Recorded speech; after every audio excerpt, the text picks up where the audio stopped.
नमस्कार दोस्तों, स्वागत है ऐसे छपड़ता के यूट्यूब मंच पे।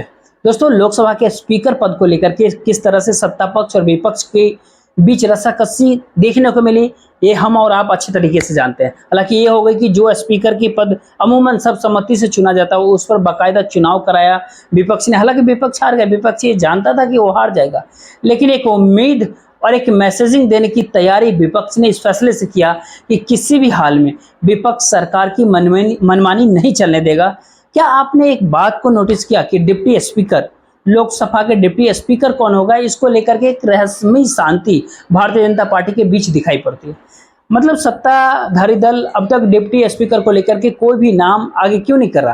हालांकि ये बात सही है कि डिप्टी स्पीकर का चुनाव कब होगा, ये स्पीकर ही चुनाव का दिन तय करते हैं, लेकिन इस बात को लेकर के कोई सहमति नहीं बन पाया। बहुत सारे लोग की दबा के डिप्टी स्पीकर को लेकर के टीडीपी की तरफ से डिप्टी स्पीकर को लेकर के एक मांग रखी गई थी। तो हो सकता है कि डिप्टी स्पीकर का जो पद है वो भारतीय जनता पार्टी के अपने किसी सहयोगी को दे दे, यानी टीडीपी को दे दे। यदि वैसे भी इंटरेस्टेड नहीं है डिप्टी स्पीकर के पद, लेकिन टीडीपी को दे सकते हैं। लेकिन इस बीच डिप्टी स्पीकर को लेकर के ऐसी जानकारी मिल रही है कि विपक्ष एक दाव खेल सकता है, एक ऐसा दाव जिसमें न बीजेपी हाँ कह पाएगी न ना कह पाएगी। ये दाव जो है बीजेपी की उस राजनीति को भी आंख में दिखाता है। इसको लेकर के पिछले 10 साल बीजेपी ने बहुत काम किया। एक दौर होता था जब बीजेपी को ब्राह्मण बनिए की पार्टी कहा जाता था, लेकिन नरेंद्र मोदी और अमित शाह ने सोशल इंजीनियरिंग की बूते कह लीजिए, या फिर कहे अपने राजनीति के बूते कह लीजिए, हिंदुत्व की पॉलिटिक्स के बूते कह लीजिए, एक बहुत जबरदस्त एक पैठ बनाई उत्तर प्रदेश के भीतर और बिहार में, खासतौर पे उत्तर प्रदेश के भीतर, मध्य प्रदेश पे भी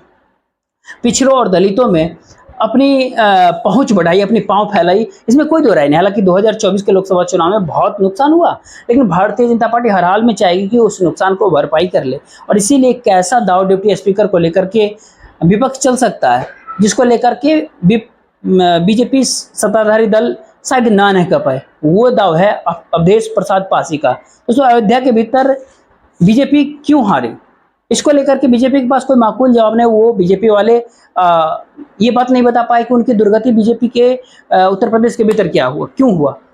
अभी ऐसे एक खबर आ रही है कि एक ऐसे स्पीकर के नाम को लेकर के आगे कर सकता है विपक्ष, जिसपे वो सत्ताधारी पक्ष उसको ना नहीं कह सकती। अगर ना कहती है तो वो भीषण, कहते हैं ना कि नुकसान हो सकता है।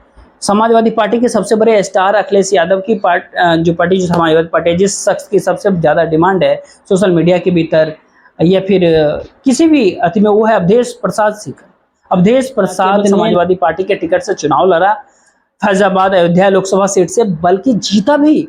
बल्कि सोच लीजिए, वो अयोध्या जहाँ पे भव्य राम मंदिर बना, जिस राम मंदिर के लहर में बीजेपी को उम्मीद थी कि वो पूरी लखी 80 लोक सीटों पे क्लीन स्वीप कर जाएगी, वो अयोध्या में केवल अवधेश प्रसाद ने न केवल जीता, महत्वपूर्ण बात तो ये भी कि अवधेश प्रसाद जिस जाति समुदाय से आते हैं वो है दलित जाति, और ये जो सीट है अयोध्या, वो जनरल कैटेगरी की सीट है।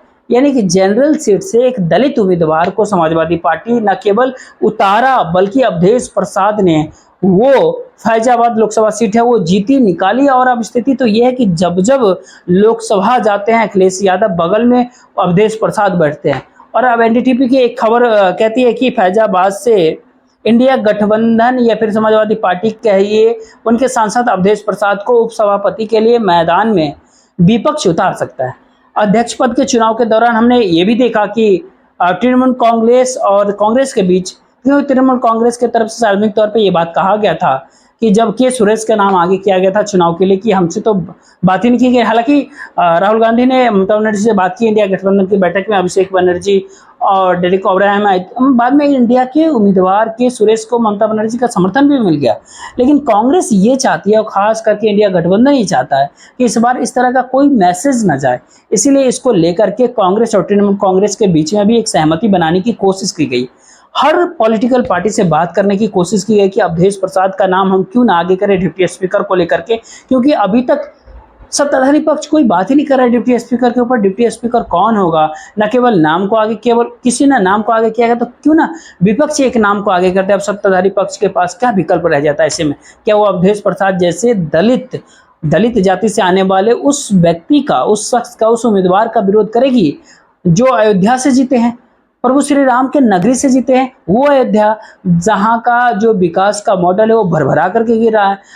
अलग अलग राम पथ में जिस तरह से गड्ढे हो रहे हैं, और अयोध्या की सड़कों में जिस प्रकार से पानी भर रहा है, उसको लेकर के भी बीजेपी बैकफुट पे है। इसके अलावा ये भी नहीं भूले होंगे आप कि जिस तरह से सोशल मीडिया के भीतर अयोध्या में जब भारतीय जनता पार्टी हारी, बीजेपी जब अयोध्या सीट हारी है, अयोध्या की फैजाबाद सीट जो, तो किस तरह से अयोध्या वासियों को गालियां देने का पूरा से पूरा एक चलन शुरू हो गया।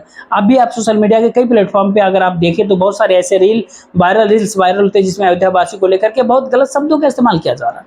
उत्तर प्रदेश के भीतर कहते हैं बहुत तरह के मीम्स भी बनाए जाते हैं उत्तर प्रदेश को लेकर। अब बीजेपी अब तक इस बात को लेकर के मंथन नहीं किया कि दुर्गति को लेकर के क्यों उत्तर प्रदेश में इस तरह की दुर्गति भारतीय जनता पार्टी को, लेकिन जिस तरह से टारगेट किया गया अयोध्या पर, तो विपक्ष अयोध्या से जीते हुए एक सांसद को, एक मेंबर पार्लियामेंट को, न केवल अयोध्या वासी को उसका अपमान का बदला लेने का एक दाव चलेगा, खेल खेलेगा, बल्कि बीजेपी के लिए भी मुश्किल हो जाएगा क्योंकि इसके बाद विपक्ष बीजेपी से सवाल करेगा कि एक ऐसे उम्मीदवार जो अयोध्या सीट से जीते, अयोध्या के फैजाबाद सीट से जीते, लोकसभा पहुंचे हैं और तो राम मंदिर नगरी से हैं और अनुभव भी पूरा है, कई बार विधायक रह चुके हैं, वरिष्ठ हैं, तो उनके लिए संसद की कार्रवाई चलाना कोई बहुत मुश्किल टास्क नहीं होगा।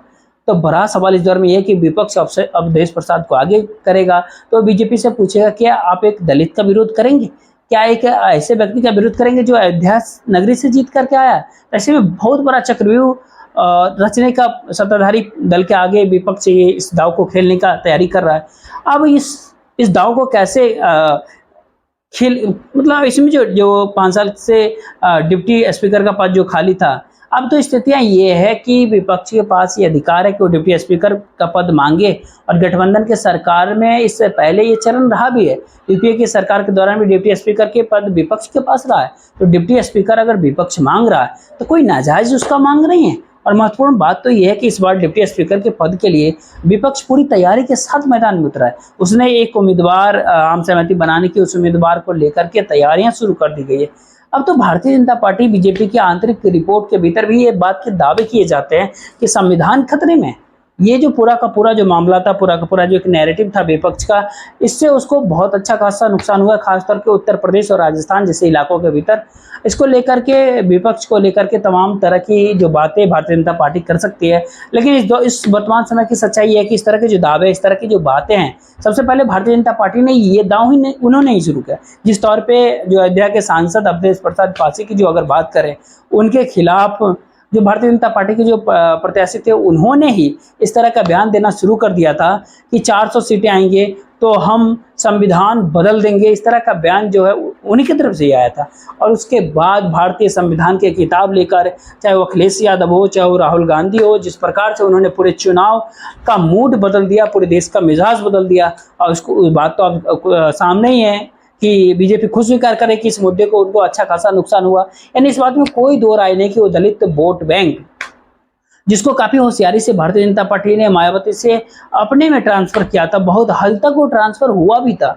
न केवल वो दलित, बल्कि ये कहे कि गैर यादव ओबीसी वोट बैंक भी जो एक समय में भारतीय जनता पार्टी को न केवल विधानसभा के भीतर बल्कि लोकसभा चुनाव में भी वोट किया, उस वोट बैंक में एक तरह से सिंधमारी इंडिया गठबंधन ने किया है।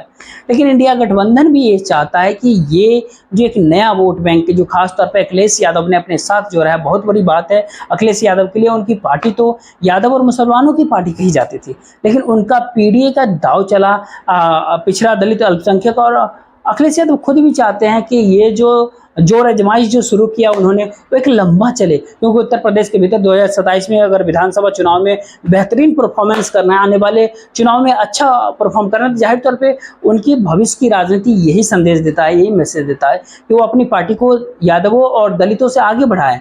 कांग्रेस पार्टी ने जिस तरह से चुनाव के बाद हाथ में संविधान की किताब लेकर के, चाहे कांग्रेस के नेता राहुल गांधी हो, तमाम विपक्ष के नेता हो, जिस तरह से वो मैसेज देश को दिया, वो अभी साफ तौर पे बताता है कि इस मुद्दे को वो आगे और बढ़ाना चाहते हैं, आगे खींचना चाहते हैं। ये संविधान का मुद्दा है, चुनाव के बाद केवल खत्म होने वाला नहीं है। ये अवधेश प्रसाद जैसे किसी भी कैंडिडेट को अगर आगे किया जाता है डिप्टी स्पीकर के पद के लिए विपक्ष के द्वारा या इंडिया गठबंधन के द्वारा, तो ऐसे में अपने इसी बात को कह सकते हैं एक तरह से आगे बढ़ाता है विपक्ष कि देख लीजिए, हमने तो एक अयोध्या सीट से जीते हुए दलित उम्मीदवारों को आगे किया है, चूंकि कि राजनीतिक तौर पर बहुत परिपक्व भी हैं और वरिष्ठ भी हैं, जिनको रूल रेगुलेशन के बारे में काफी जानकारी भी है। और आप बताइए कि आप किसको इसको आगे करेंगे तो जाहिर तौर पे ये एक ऐसा खेल होगा, ऐसा दाव होगा जिसपे बहुत सारी चीजें इंडिया गठबंधन सोच समझ करके साथ लेकर के आगे बढ़ रहा है। दिक्कत इस बात है कि भारतीय जनता पार्टी इस पूरे के पूरे मामले में इस उम्मीदवार के लिए, अवधेश पासी के लिए अगर वो ना कहते हैं तो भी दिक्कत, अगर हाँ कह दिया तो फिर अल्टीमेटली उसको बात ये स्वीकार करनी होगी जिस बात को लेकर के पूरा का पूरा ये जो चुनाव हुआ था, स्पीकर का चुनाव हुआ था, इसी बात को, इसी जिद को लेकर के तो हुआ था। विपक्ष ने कहा था हमको आप डिप्टी स्पीकर का पद दे दीजिए, सत्ता पक्ष के द्वारा कहा गया कि आपको शर्त नहीं लगा। एंड में तो ये भी क्या है, एक अवधेश प्रसाद पासी को आगे करके विपक्ष बीजेपी के पूरी की पूरी पॉलिटिक्स को ही खत्म करने की जोर आजमाइश कर रहे हैं। आखिर आपको क्या लगता है कि विपक्ष का ये दाव चल पाएगा? आप जरूर कमेंट बॉक्स में लिखिए। जितना हो सके इस वीडियो को शेयर कीजिए, चैनल को सब्सक्राइब कीजिए और वीडियो को लाइक कीजिए। जय हिंद, जय भारत।